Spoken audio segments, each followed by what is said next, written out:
examples on how to do this. And today we're delighted to be joined by Alexa Roscoe, also a SBS MBA alum, like many of us on the line. Alexa serves as the Disruptive Technologies Lead at the International Finance Corporation, which is the private sector arm of the World Bank. And there she leads a team advising the private sector on how inclusive tech can open new opportunities around the world. So some of her recent work has focused on initiatives like #DigitalToEqual and #DrivingEquality, which use technology to close gender gaps in emerging markets. She's also a high-level appointee to the board of ITU, and she frequently writes on inclusive innovation and is a contributor to sites like The Guardian, Reuters, SSIR, and CFR. In addition to her degree from Oxford, she also has a BA from UMass and an MSc in Human Rights from LSE. So thank you, Alexa, for joining us today. I'm sure many people on the call may know, but many may not know. So before we get into the discussion of gender and specifically your work on gender, it would be great to also open with a bit of background about inclusive tech for anyone joining us who hasn't heard of it before. Well, inclusive tech is really a field that we're using today to really think about designing technology that serves everyone. And this is an area where there's begun to be some work, but we need a whole lot more. And particularly when I started the program on inclusive tech at IFC, we found that a lot of companies had programs on diversity, equity, and inclusion in terms of hiring. So they knew they needed to kind of build the pipeline, get more folks on board. But then you'd ask, okay, where are women as your customers, as your user base? And actually it was a pretty resounding silence, which of course means women aren't necessarily being served as customers and don't have the same opportunities to actually leverage technology to close longstanding gender gaps. That's why we're working with the private sector to make sure that new technologies can benefit everyone. It's so important and it's so interesting as a lens, because a lot of our OXIFIED Fireside chats up to this point, we've looked at this in terms of definitely hiring, also investing in women or people from underrepresented groups. And one of the lenses that we haven't yet turned to was consumers. And that's why I was so excited about today's chat, not just because obviously of the strong business case for addressing women or other underrepresented groups as consumers, but also because the social impact case is extremely strong. So there's two levers to drive this. So before we get into that, I'd love your take as someone who looks at this from one of the biggest and most preeminent development finance institutions and impact investment institutions in the world. Why do you think gender equality is so important to global economic growth and recovery? And then specifically, in light of what you're doing now, why gender and tech? Well, even before the COVID pandemic, women faced really substantial gaps in terms of access to jobs, success as entrepreneurship, and really just access to the fundamental assets like finance that are needed to succeed on an equal basis. And the pandemic has really exacerbated all of those factors. The World Economic Forum has said that COVID-19 has pushed back gender equality by more than 35 years. So the only silver lining of this is that it's really brought new urgency and new interest to issues like digital inclusion and the care economy that particularly impact women. So for instance, having to work from home has shown a lot of people that care work is work. You know, having to work online and remotely has convinced a lot of people that connectivity isn't just a privilege, it's a necessity. And addressing these and other issues could benefit women and families, of course, but would also have carry-on impacts for businesses and economies. So focusing in on the digital space, countries have lost over $1 trillion in GDP due to the exclusion of women from the digital world. So that's over $125 billion in 2020 alone. So that means a full and inclusive recovery really means proactively addressing gender gaps, both longstanding issues, but also like the new areas that have been brought out by the pandemic. That's a great point. And given the fact that the preeminence of tech in terms of contribution to GDP, contribution to which countries can accelerate their growth trajectory, it's even more important to find ways to converge gender equality in tech. And unfortunately, a lot of the leadership and structures upon which the sector was built never were shedding light on that, or never were even really prioritizing or considering that. And it's a good thing that over the past, 5 to 10 years, there's been this acceleration of focus on equality. And you've seen tech companies pay lip service to it, but I haven't seen them pay lip service, or I haven't even seen them address it that much in the context of development. I've always seen them address it from the context of, oh, we're going to hire women. Oh, we're going to change our legal policies so that we don't have things like forced arbitration that's more fair to women in the event of sexual assault, but not in the lens of this discussion of women's contribution to development. And yet so many of the savings in time, creations of efficiency in development can be tech driven. And how many of those prior to the advent of programs like yours were missing the boat when it came to considering women. So whether it's when they're building ag tech products and they're sized for men, this is just one example. Yeah, women are creating like 70% of the food supply in low-income countries, and yet these ag tech implements haven't been sized for them, so it's not going to be the same user experience. So it's exciting to hear some more examples, and I know we'll get into that. And actually, you can shed light on that first high level. So what you and your program are doing to further gender equity, and then both the business case and commercial angle that are complementing that gender impact. And a few use cases would be amazing because, as I said, when we've been exploring this thus far, we haven't really got into the consumer side or the user experience side. And we have so many social entrepreneurs at SBS. And so for them to put on this thinking cap can be extremely useful. So again, the questions are what you're doing to further gender equity or gender equality within your programs, the commercial lens, the business case, and how that complements the gender impact and any use cases. Well, as you were saying, this is a big field and there's really so much that needs to be done. So at IFC, we really try to start by identifying those new areas where there hasn't been sufficient interest.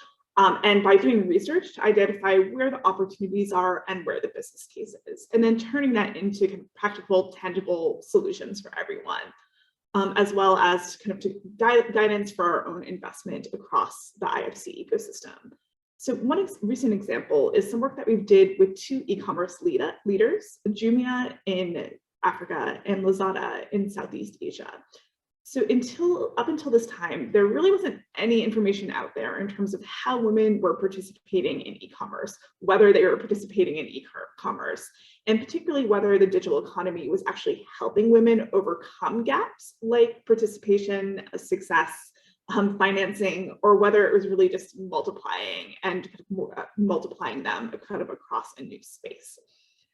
So we did this report and we found for the first time, well, yes, women are selling really actively online with some gaps in select markets. But what's really interesting is that women are using these new tools to overcome gender gaps. For instance, they're selling online for the first time. They're selling to people that they wouldn't be able to normally reach, so kind of increasing their markets and particularly moving into spaces that are very male dominated. So for instance, we had one woman in Nigeria tell us that, when she went to the local market to sell electronics, all the other vendors were men. She had a lot of pushback, a fair amount of harassment. But then when she started opening up her shop online, she could just sell to everyone. And that type of transition can help break down what is a fairly standard male-female division in terms of what sectors entrepreneurs are operating in. And this is important because women tend to be stuck in the less profitable sectors.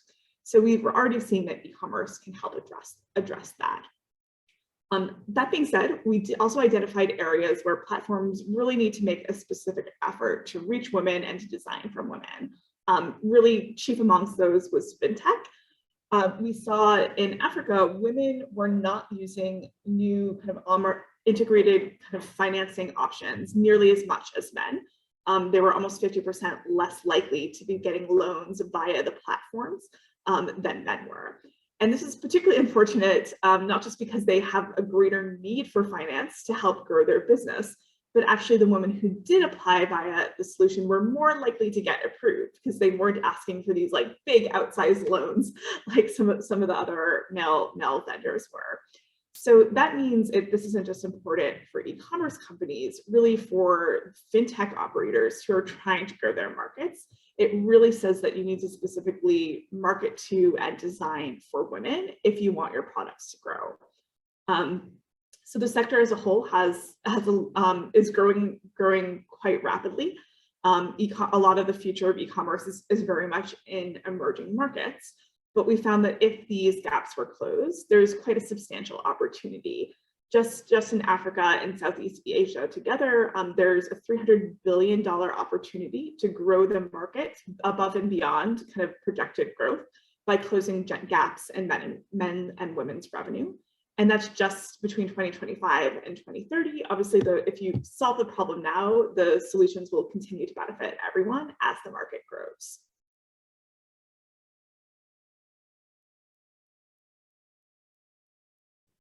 Oops, when you say the 300 billion gap to grow the market, are you referring to the total market size of e-commerce in those two regions? Nope. So $300 billion is actually the opportunity to add an additional billions about $50 to $60 billion per year to the value of e-commerce in Africa and Southeast Asia. So the markets themselves are already in a multi-billion, multi-trillion dollar area. But if you could get women's revenues up to that of men, it would bring more folks online and grow overall revenues for the platforms. That makes a lot of sense. And I guess that feeds back into the earlier part A of our two-part question, which is the business case. I mean, IFC is not doing it for, for their health. So I'm sure that there was some thinking about, long-term investment potential, and it'd be great to see how you all see this business case, but particularly when it comes to the consumer angle. So sorry, can you repeat that last part of the question? Yes. So your view of the business case or commercial angle that complements the gender impact, which is what, obviously would have been a huge incentive for IFC to even get involved in this business. Great. Well, when it comes to like the intersection of development impact and business case, kind of business impact and growth, gender in tech is really sitting right at the center there. And so that's exactly the type of opportunities that we try to find. Another sector where we've done a lot of work is the ride-hailing industry. And so this is a space where, again, very little had been done, but IFC came in with Uber and did the first report on women in ride-hailing. And one of the things that we found is that often women are in the minority of ride-hailing users. So if you are able to get more women online in terms of total customers, but also just getting existing customers to ride more frequently, then you could substantially grow the ride-hailing market. So with another company, PickMe in Sri Lanka, we found that annual ridership could increase by 25% annually if you could bring women's ridership up to the same level of men's ridership. So the business case definitely differs from sector to sector and place to place, but it's really always there. And so we've been working since then kind of directly with companies to put in place the type of innovations, particularly around safety and security, that we find will really get women online, riding, and also driving as. And this is something that's, again, not just about growing platforms for the sake of growing platforms, but really because transportation is such a catalyst to women's economic empowerment more broadly. If women can't get to work, or if they don't feel safe getting to work, then they're not getting to work. Or if they can't get safe coming at night, they're not going to work the same hours. And even above and beyond the economic impacts, of course, women have the right to move wherever they want, freely and securely. So it's those type of win-win-win-win-win opportunities that we're looking for across the tech sector. That's such a good example. And it also shows this circularity. So in my previous role, we also were looking at and investing in the mobility sector. And we had some initiatives to try and increase the women's participation in the mobility sector in emerging markets, including like some financing schemes to get more women drivers. And the irony was that we also found when you get more women drivers, you get more women riders. When you have more women drivers, you also tend to have less accidents. So there's a circularity in there. When women feel more secure, then they'll, go to work more. So there's a circularity, basically a ripple effect that comes from the gender impact, which then ostensibly could also further greater commercial impact, which only time will tell, but that would be a favorable hypothesis. Yeah, I think you're absolutely right. Like I was speaking on riders, but it's such a virtuous cycle between drivers and riders. And I think that's something that really strongly came out. We saw figures that, women would be, 30% more likely to ride if they had a woman driver. They'd be willing to pay more for a woman driver. And, this I think is a message that's finally percolated out into the ecosystem, because one of the things that's happened since is that a lot of companies, so Uber, Didi, Bolt, PickMe, have piloted women-only services, right? Or kind of some format where they're matching women drivers and riders directly as an incentive for women riders, but also a recruitment method for drivers. And so this has taken a wide variety of approaches, and it's been really interesting to watch those grow and thrive. You've already given a few, but we'd love to hear more examples of products that you all have supported that directly facilitate gender equity, whether that's limited to the user angle or it's broader, and specifically understand how they've disrupted the market and or the broader market response, because we know that market response can be quite nuanced when you're taking a gender lens, and anything you've learned from that would be really useful. Well, why don't we stay on ride hailing, since we're already delving into the topic, because I think this is just a fascinating example of some of the variation that you can take when trying to tackle a very similar issue. So as I said, in the last few years, a number of companies across the ride hailing space have launched women-only products, for lack of a better term. But I think what's been really interesting there is to see that amongst the top companies that have launched these projects, each has taken a very distinct approach to actually putting that in practice. And it shows just how innovation can happen around gender. For instance, Uber has taken the approach where the drivers opt in and if you're a woman driver, you can choose to be matched only with women riders. And that addresses that supply side problem of actually getting women on the road, which it does tend to be the major barrier in kind of gender segregated products. And that's resulted in women coming on board, but also driving more at night when women tend to be most in demand. But that being said, other companies have taken different solutions. For instance, Bolt other companies have looked at rider opt-in, where a rider can ask for a women customer, or in the case of some companies, actually pay a little bit more to be matched with a woman. And another company we were working with takes a more subtle approach which is to say that neither the driver or the rider makes the explicit decision, but it's built into the algorithm, where if a woman driver is close to a woman rider and isn't delaying the pickup or drop off time, then those two women will automatically be matched. So we're just there. You see like three very different solutions to a very similar problem.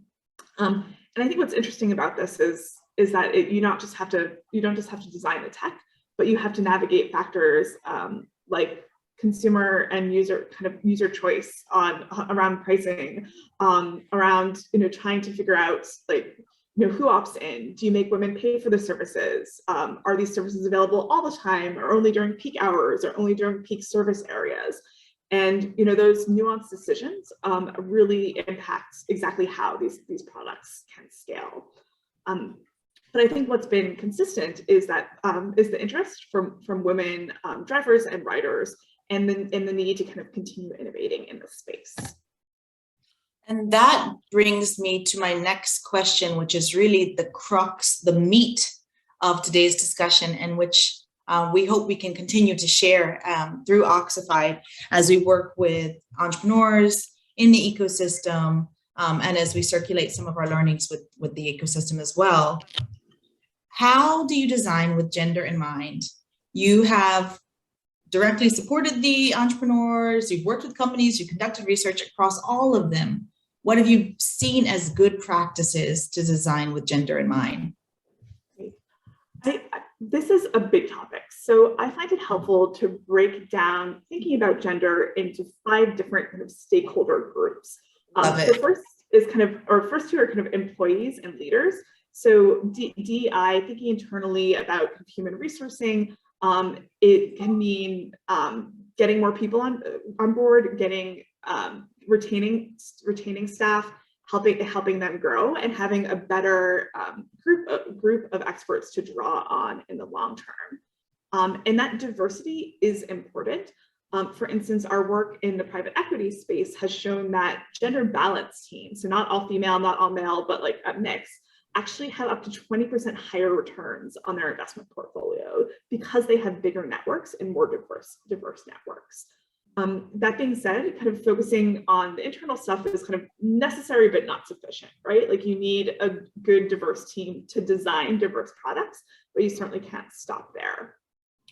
So that means the other group we like to think about is entrepreneurs. So like that means suppliers, for instance, kind of across global value chains. And working with a kind of women entrepreneurs can mean more diverse supply chains, but also more reliable, more consistent, and more de-risked supply chains, which is an increasing kind of topic of increasing interest in today's world. Unfortunately, at the moment, only 1% of corporate spend in global supply chains goes directly to women entrepreneurs. So that's a problem we're trying to solve with programs like our Sourcing to Equal program in Kenya, which is trying to get companies to buy from women entrepreneurs more systematically. The company that and then the third group that we've been speaking of is customers or kind of users. And it always astounds me like how many companies I speak to in the tech sector that are incredibly data-centric, but can't actually tell you how many of their customers are women. And if you don't start out with that kind of basic information, it's really hard to actually design for your customers. So it's important to gather sex disaggregated data, to look at men and women's preferences and use patterns, and to kind of innovate from there. And I think you'll be surprised what comes out.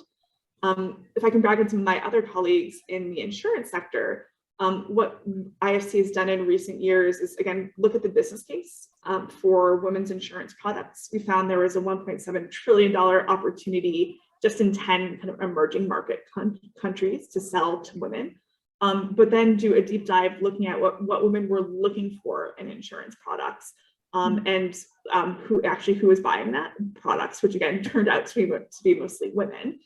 And since then, we've worked with companies like AXA, with Allianz, with companies around the world to actually roll out brand new insurance products that prioritize the type of coverage that women wanted. And some of that is perhaps what you're thinking of when you think women, so like better maternity coverage, but it's also better, it can often go well beyond that. For instance, women entrepreneurs are perennially underinsured, and for themselves and their families. And because if someone gets sick in their family, they may end up having to close their business. That actually is one of the leading causes of business failure for women entrepreneurs. So better insurance for women and their families means stronger businesses overall. So a lot of potential there. So I think overall, I would say designing for women doesn't have to be complicated, but you do have to start by looking for the opportunity. So you start with the data. If you're not collecting it, you start collecting it. And then from there, you can disaggregate needs. Is this just an issue of like consumer or user surveys, or is it more about like use trends, or is it more about the factors that drive the use trends? Like, how would you recommend doing it? So I think it's important to start with a consistent system to gather sex disaggregated data. So that means tracking who your customers are by sex or by gender identity, and then of course using that regularly to actually analyze your results in terms of who's engaging and how they're engaging. I think where we tend to see things fall off a bit is that sometimes you come in and do like a one-off study and you have these great insights, but then there's not a system put in place to track those results over the long term. So the more these systems can be really built into regular kind of reporting, the better. You've already shared some really interesting insights and light bulbs. And you know we love data and we love numbers, right? So we'd love any additional insights or light bulbs. This is a question from the audience, actually. I agree regarding importance of data to understand what women want. Regarding ride hailing, insurance, and other services, what has surprised you most regarding the data insights on what women want? I think this is, I guess, a personal take, but I think where I'm consistently surprised is how much women entrepreneurs in particular value training and support, even above male entrepreneurs. And it's not always a skills gap. It's often either kind of a confidence gap or just a desire, and a really kind of a ambition to kind of grow and make their businesses bigger and better. So in the e-commerce work, for instance, we saw that women's skill, if you tested a kind of women's skill and comfort level with the technology, they were actually kind of on par with men, but they wanted training much, much more than men. And that was a big draw for them to come online to kind of a formal e-commerce platform versus, just kind of selling one-to-one or using social commerce to kind of direct message customers, for instance. So I think businesses as a whole may underestimate, as a result, how much the soft offering can bring more women on board. That's an interesting one. What about community? Have you seen that to be a big one for engaging with women users? Yeah, I think that's another kind of consistent one as well. So sneak preview, we're about to launch some work on online learning in emerging markets. And that is one of our findings, that women, obviously value the flexibility of online learning. They, as well, they value an opportunity to engage across a number of subjects, but they're particularly, and more than men, looking for opportunities to engage with their colleagues and fellow students, both on and offline. And so, and that's been very consistent with e-commerce learners, with drivers that we've looked at. Women are really looking to connect with other users and other providers. I mean, I know some of these are sector specific, but obviously this one can cut across every sector. Are there any other financial aid innovations that you've seen lately that are transformative towards triple bottom line with an emphasis on gender?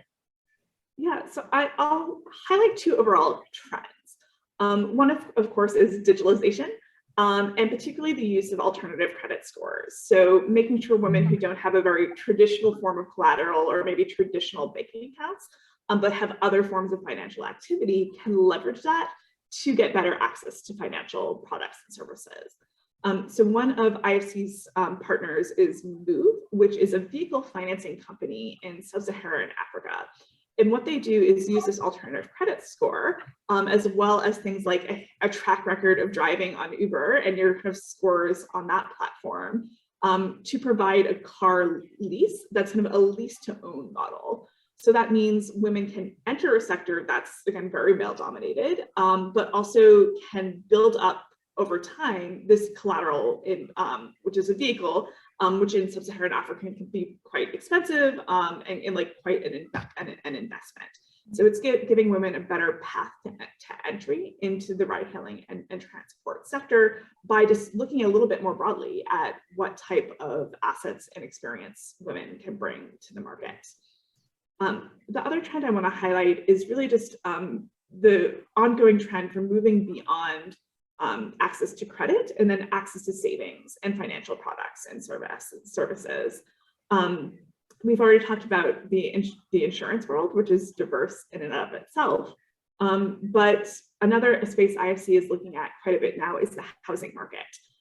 So women obviously need homes as well as men. They're often a driver of that home purchase.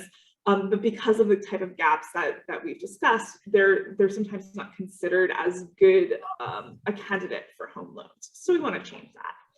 And again, we found the business opportunity is substantial. We looked at 3 countries and found that in Kenya, there's about a $15 billion opportunity to kind of increase home financing by selling to women. In Colombia, that's $23 billion. In India, that's $33 billion. So really quite substantial opportunity, again, just for financial institutions to think about selling to women in a very defined and strategic way. And then it starts to also create that virtuous cycle, because, for example, now that you have your home, you have an asset, you have collateral to do other things. But in addition, if you're a micro entrepreneur, you have a place that's stable to work from. Eventually, as you pay off your equity in your home, your monthly outpourings go down, which enables you to invest more in your business. Not to mention, like the care scenario, being able to offer care in home then opens up that offering to other women, which, you know, I've seen a lot of, like what they call here in the UK childminders.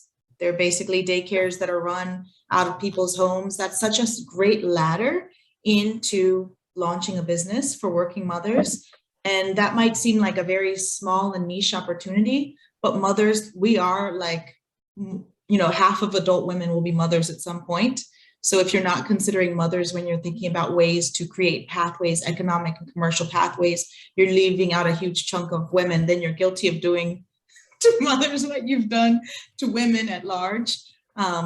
So that for the housing is just another example of, you know, how when you click one domino, it creates this cycle that can then hopefully just continue to have a domino effect. So that's a really interesting example. Great to hear that you guys are working on these products. These are amazing initiatives. There's a lot of takeaways across a lot of different business models. And so I'd love to get across everything that you've been doing, across everything that you've learned, advice, really break it down for us, Alexa, as far as anything that the social entrepreneurs on the line and those who'll be watching later can. Sorry, that was strange. That was Alexa. Oh. That would be me. Sorry. Sorry. That was weird. Any advice for any of the social entrepreneurs on the line as far as things they could do?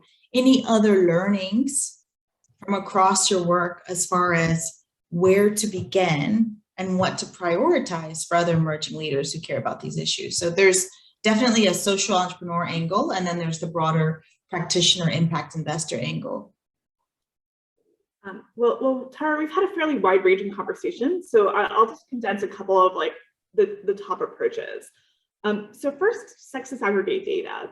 Again, if you don't know where you are, you can't know where you're going, and you certainly don't know if or how you're kind of impacting and serving women. Again, gender work doesn't have to be complicated to be impactful, but you do have to think about it strategically and definitively. Today, we've talked a lot about thinking about women customers, but I think it's also important to think about women as employers, as leaders, as suppliers, as entrepreneurs, you know, as broader community members as well. Companies, I think, are most successful when they can really come at gender equality from all of those angles, because they're more successful at innovating for women if they're also driving equality internally and have a diverse workforce and kind of think first And then lastly, I would say think about some of these challenges on a pre-competitive basis. These are big, deeply entrenched challenges. Gender gaps certainly don't start or end at the front entrance to any one company. So collective action is often the most successful action. And definitely when you have that representation within your organization, it makes it a lot easier to design for women customers and be able to approach them. So once again, it creates a kind of a feedback loop or a virtuous cycle. Are there? Yes, indeed. Well put. Are there any other questions in the chat? Any others that are looking for specific learnings from Alexa? I'm happy to dive deeper, but I definitely want to be sure that those who are joining us can get any insight that they were hoping to gain.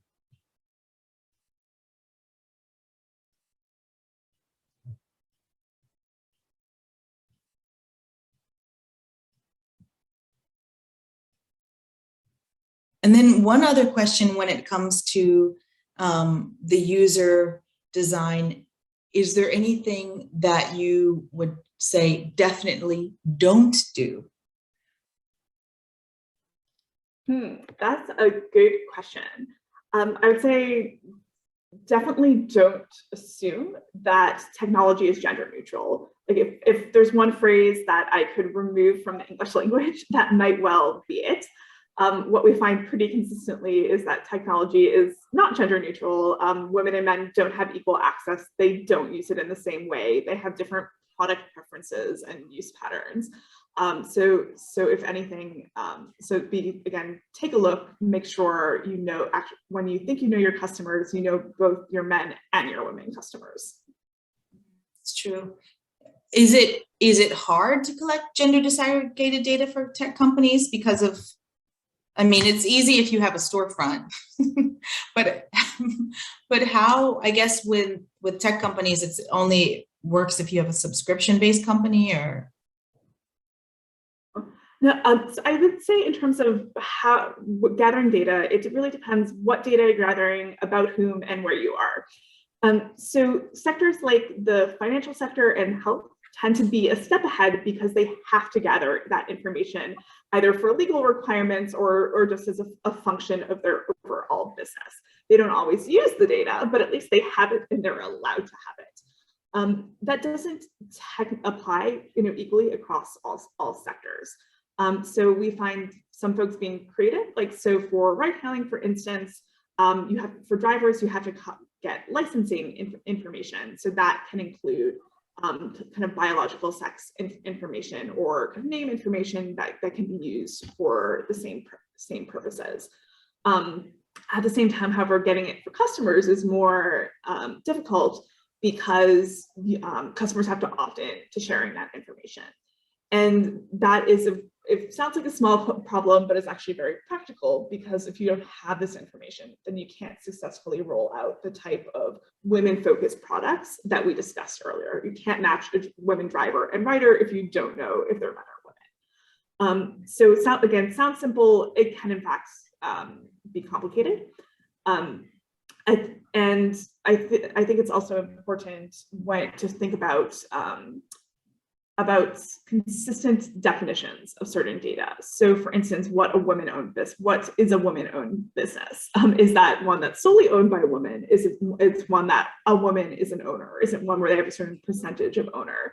The IFC has a definition of this that's used pretty consistently across the development space, but that's not necessarily kind of a universally adopted amongst businesses. So I think, again, you can make this as complicated as you want, but I think the important thing is to be consistent within your own business and to make sure you're at least kind of looking at women as a specific group. And then we have some questions from the audience. The first question is regarding examples or role models, because IFC has this global remit. Are there any countries or regions where you've seen this work be particularly cutting edge? Where should we be looking for creative solutions? Oh, well, IC works across about 180 countries globally, I believe, at last count. So there's a lot happening in a lot of different markets. I'd say I'd say one topic area that I'd like you to keep an eye out for is a report that we'll be publishing next month on women in online learning. And this will be, again, first of its kind, looking at how women are or are not, as the case may be, actually using online learning platforms. And this is, again, one where the business and development case are very aligned. Online learning is going to play an increasing role across the educational ecosystem, even after COVID. So we need to make sure women are actually able to leverage those type of tools at the same way as men.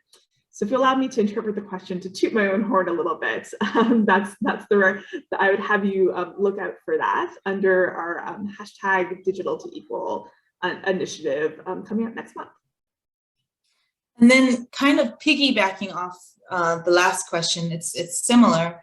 Although we've talked mostly about gender, and indeed the focus of today's conversation has been, gender and inclusive tech, if we were to take an intersectional lens, what other identities have you found are most important to consider in developing these tech solutions? Class, disability, nationality, any others? All of the above. I'll stop there. Yeah, I think racial inclusion and sexual orientation and gender identity are also kind of really high on the list. Forget if you said disability, but that one's on there as well. And again, these are all important, but often very just not considered in terms of design thinking. But the business case can be quite strong. So for instance, IFC last month just launched our first report on financing kind of sexual or gender minorities around the world, because again, this is a group that often has specific needs around, okay, how do you finance a home with your partner that may or may not have legal status?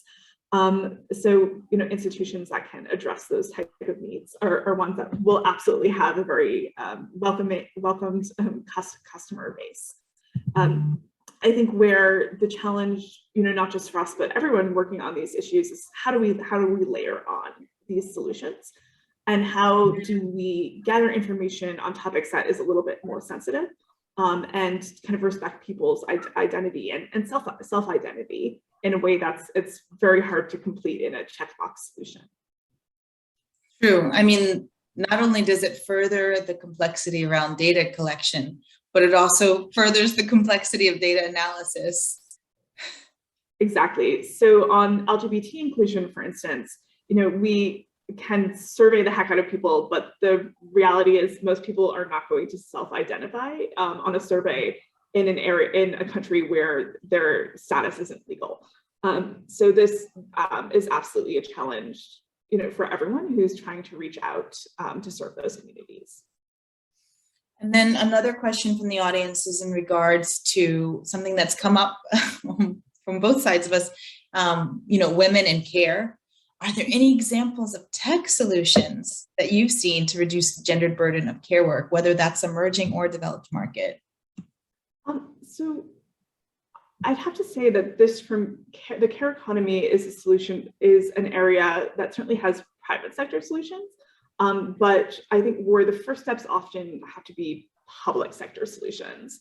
How you fund maternity leave and family care makes the biggest difference in terms of where and how women can work after giving birth, and how they can return to the labor force.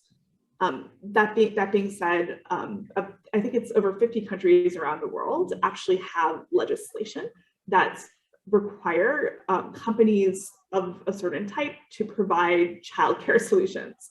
And so one of the points that we're working on at IFC is how do we support companies to do that?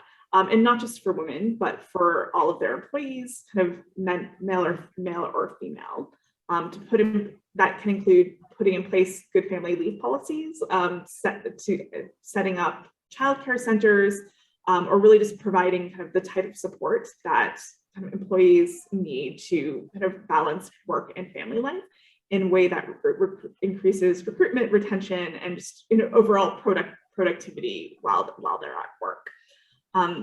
So I'd say my first stop on this, I'm a tech expert, so normally my go-to is to say there's a technological solution, but I think there are times when policy solutions are the way to go. That's a valid point. What about tech to improve the policies?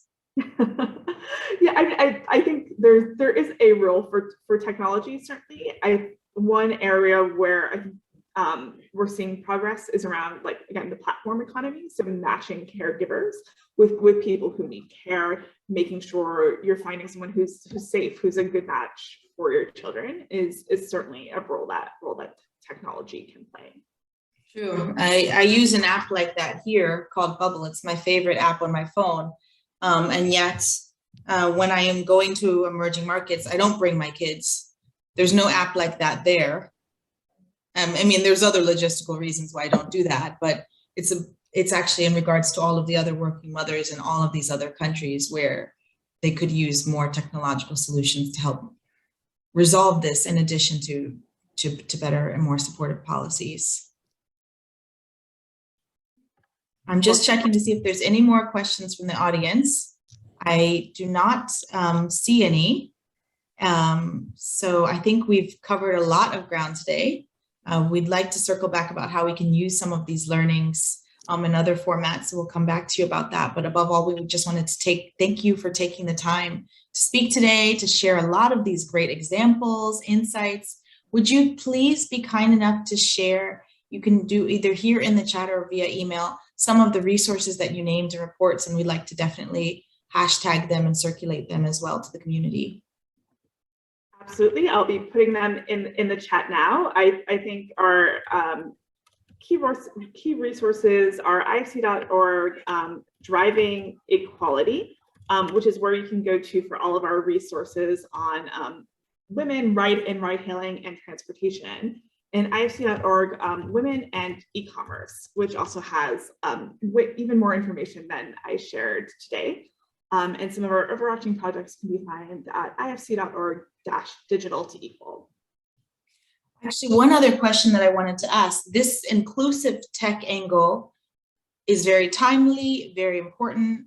Obviously, IFC is at the helm, especially when it comes to inclusive tech within the development space. Would you be able to shout out any of your partners and or other organizations or institutions that people should be looking up if they want to learn more about this or learn more about good practices that are currently being initiated in the ecosystem? Absolutely. There's so much happening in this space and in the allied space. So a couple of our initiatives with partners, I'll give a shout out to our Sourcing to Equal. I've talked about getting more women entrepreneurs in global supply chains. A lot of that work is done with WeConnect. So I really recommend looking at them. Another program that I haven't spoke to yet is called Scalex. And this program focuses on making sure accelerators around the world are gender smart.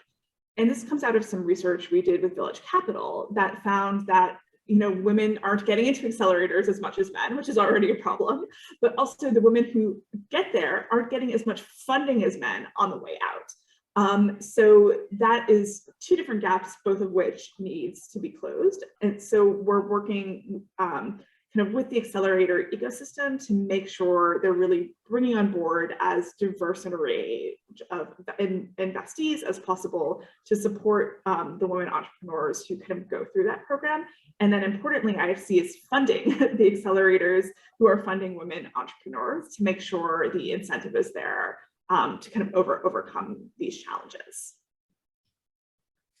Thank you, Alexa. It's been great to spend some time with you today. Congratulations on all the great work that you're doing. We'll be sharing this content, as I mentioned, and we hope that it's going to inspire many of our students and the broader SPS community. Fantastic. Thanks, Tara and team. It's been a fantastic conversation. Thank you.